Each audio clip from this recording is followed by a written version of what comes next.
के बिल में टैक्स पे टैक्स, फ्यूल एडजस्टमेंट, नया इम्तिहान, public accounts committee Barham. 174 unit जले और बिल 8,000 रुपए आया। रुकन कौमी असम्बली शाहिदा अख्तर अली ने पब्लिक अकाउंट्स कमेटी के इजलास में बिजली का बिल पेश कर दिया। रहनुमा JUI ने कहा, फीडर्स खराब हैं तो ठीक करें, बिजली चोरी हो रही है तो रोकें, अपनी नाअहली की सजा आवाम को क्यों देते हैं। ख्वाजा आसिफ ने बिजली चोरी के इलाकों में बिजली बंद करने के हुकूमती इकदाम की हिमायत कर दी।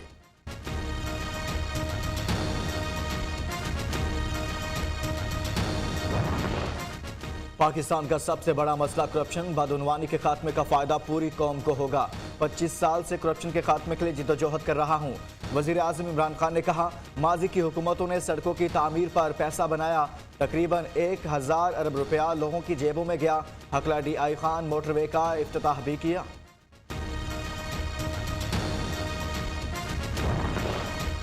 इमरान खान का करप्शन से आलूदा भयानक चेहरा सामने आ गया। PTI फॉरेन फंडिंग केस में स्क्रूटनी रिपोर्ट ने पर्दाफाश कर दिया। बिलावल भुट्टो ने कहा, कौम पर मुसल्लत सिलेक्टेड वजीर आज़म के हिसाब देने का वक्त आ चुका। चेयरमैन पीपल्स पार्टी खुसूसी तैयारे के जरिए लाहौर पहुंच गए। कुछ देर में सेंट्रल एग्जीक्यूटिव कमेटी इजलास की सदारत करेंगे।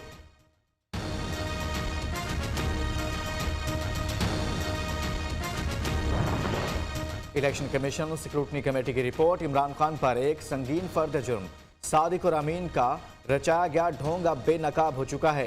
शहबाज शरीफ का ट्वीट, ऑपोजिशन लीडर ने कहा, अब पता चला तहरीक इंसाफ 7 साल से फॉरेन फंडिंग केस से क्यों भाग रही है।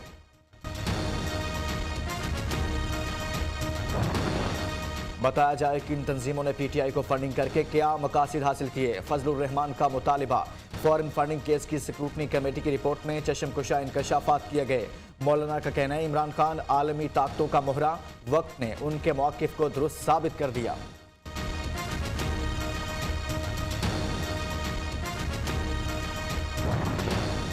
PTI फंडिंग पर इलेक्शन कमीशन की जांच पड़ताल का खैर मकदम करते हैं। वजीर आज़म इमरान खान का ट्वीट, कहा, नून लीग और पीपल्स पार्टी की फंडिंग की जांच पड़ताल के मुंतजिर हैं।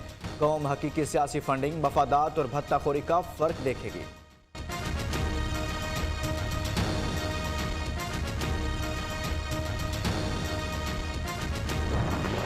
स्टेट बैंक के मुताबिक PTI के अकाउंट्स में 1.6 अरब से ज्यादा आए। स्क्रूटनी कमेटी ने मरकजी बैंक से तफसीलात हासिल की। 5 साल में अकाउंट से 31 करोड़ रुपए गायब हुए। लीगी रहनुमा शाहिद खाकान अब्बासी ने कहा, तहरीक इंसाफ ने कोशिश की, स्क्रूटनी कमेटी की रिपोर्ट मंजर-ए-आम पर न आए।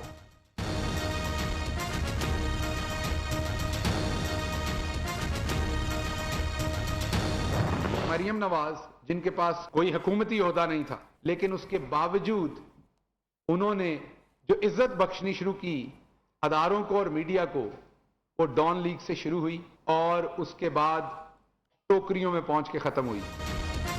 मरियम नवाज परवेज रशीद की ऑडियो टेप, अखलाकियात के खिलाफ, हाजिर सर्विस जज की पगड़ी उछालेंगे तो क्या सबूत नहीं मांगा जाएगा। उन्होंने मीडिया को जो इज्जत दी, डॉन लीग से शुरू होकर टोकरियों पर खत्म हुई। शहबाज गिल की तनकीद, मुआविन खसूसी ने कहा, आज करंट अकाउंट खसारा कम हो चुका, मईशत नून लीग के मुकाबले में दुगनी हो गई। शेडिंग गैस की जो है बहुत ज़्यादा हो रही है। 2-2 घंटे के बाद जितनी आती है उससे तो खाना वैसे ही बनाना बड़ा मुश्किल है। सारा दिन गैस तो आती नहीं है, तो खाना बनाना घर में बहुत मुश्किल है। बाजार से खाना लाना पड़ता है, जिसकी वजह से बहुत ज़्यादा प्रॉब्लम आ रहा है। हुकूमत को चाहिए कि गैस की लोड शेडिंग को कंट्रोल करे। मुल्क में गैस का बहरान खत्म न हो सका, चूल्हे ठंडे, खाना पकाने की सरगर्मियां मुअत्तल हो गई। महंगाई में लोग महंगी LPG और लकड़ियां खरीदने पर मजबूर। अवाम हुकूमत पर बरस पड़े। गैस बंदिश से घरेलू और सनती सार्फिन भी मुतासिर। कराची में वक्फे वक्फे से बारिश के इलेक्ट्रिक का निजाम बैठ गया।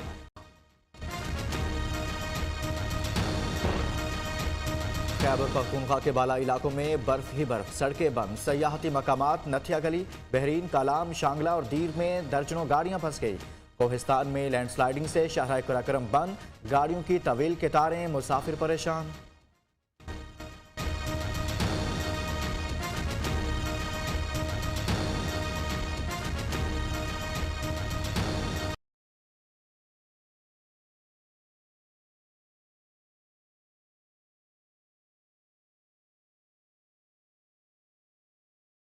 के नए वेरिएंट ओमिक्रॉन के फैलाव को रोकने के लिए हुकूमत मुतहरिक। 12 साल से ज्यादा उम्र के अफराद को वैक्सीन लगवाने की हिदायत। विफाकी वजीर असद उमर कहते हैं मुल्क में ओमिक्रॉन वायरस से 3 से 4 हफ्ते में तेजी से फैला। बचाव का वाहिद हल वैक्सीनेशन है। मुआविन खसूसी फैसल सुल्तान ने कहा लाहौर और कराची में ओमिक्रॉन का फैलाव ज्यादा है।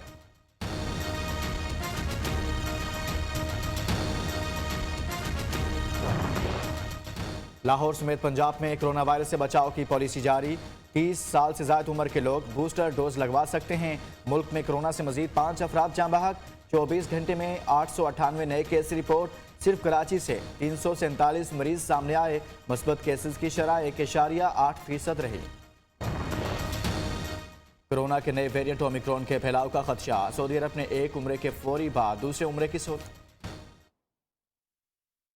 की है। और अकबर बाबर साहब ने कहा कि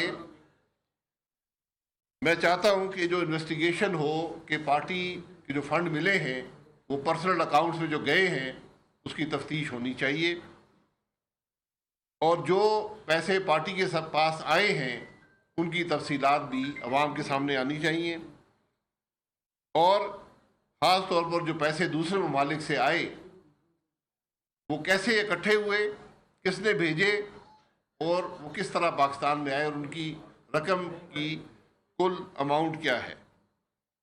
और उसके अलावा कि जो पैसे भेजे गए क्या वो पाकिस्तान के क़वानीन के मुताबिक दूसरे ममालिक से भेजे जा सकते थे या नहीं भेजे जा सकते थे या वो गैर कानूनी हैं। ये बातें, ये इल्ज़ामात और ये जो प्रेयर है यानी कि इन बातों के जवाबात होने चाहिए, ये अकबर बाबर साहब ने पेश किए 2014 दिसंबर में। इस पर इलेक्शन कमीशन ने पूरी पेश किए 2014 दिसंबर में। इस पर इलेक्शन कमीशन ने पूरी कोशिश की लेकिन कोई जवाब भी पीटीआई की तरफ से नहीं आया सिवाय इसके कि ये तमाम इल्ज़ामात गलत हैं। कोई रिकॉर्ड पीटीआई ने, इमरान खान ने इलेक्शन कमीशन को मुहैया नहीं किया। सिर्फ तरीका ये था कि कभी वकील बदल जाते थे, कभी दरख्वास्त दे दी जाती थी एडजर्नमेंट की और कभी नई एप्लीकेशन दे दी जाती थी कि जनाब ये इलेक्शन कमीशन का दायरा इख्तियार नहीं है, इलेक्शन कमीशन ये पूछ नहीं सकता। तो इस तरह उन्होंने 3 साल गुजार दिए। उसके बाद हनीफ अब्बासी साहब जो रावलपिंडी से MNA रह चुके हैं, उन्होंने पटिशन की सुप्रीम कोर्ट के अंदर। तो सुप्रीम कोर्ट की हिदायत पर एक स्क्रूटनी कमेटी इलेक्शन कमीशन ने बनाई और उसने काम शुरू किया और इस कमीशन को, जो कमीशन बना उसके बाद ये एक स्क्रूटनी कमेटी बनी, इसकी भी कोई मुआवनत पीटीआई ने नहीं की। आज तक, आज हम 2022 में बैठे हैं, कोई भी रिकॉर्ड, कोई भी अकाउंट की डिटेल, कोई भी ये कि पैसा कहाँ से आया, किसने दिया, कैसे पाकिस्तान आया, किसके अकाउंट में आया, ये डिटेल आज तक इमरान खान और पीटीआई ने नहीं दी। यहीं से ये सबसे बड़ा सबूत है इस डाके का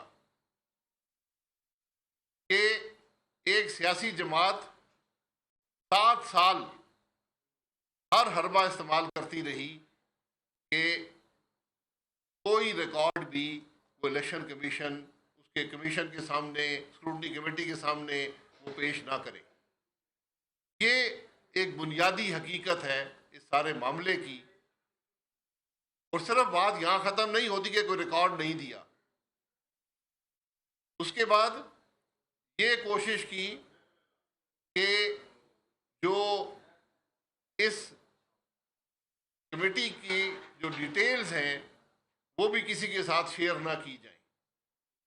और जब ये रिपोर्ट शाया हो गई तो पीटीआई ने पूरी कोशिश की कि ये पब्लिक डॉक्यूमेंट ना बन सके, यानी ये रिपोर्ट यहाँ तक कि जिस शख्स ने कंप्लेंट की थी उसके साथ भी रिकॉर्ड शेयर ना हो और ये रिपोर्ट भी छप ना सके। बहरहाल ये रिपोर्ट अब पब्लिक के सामने आ गई है।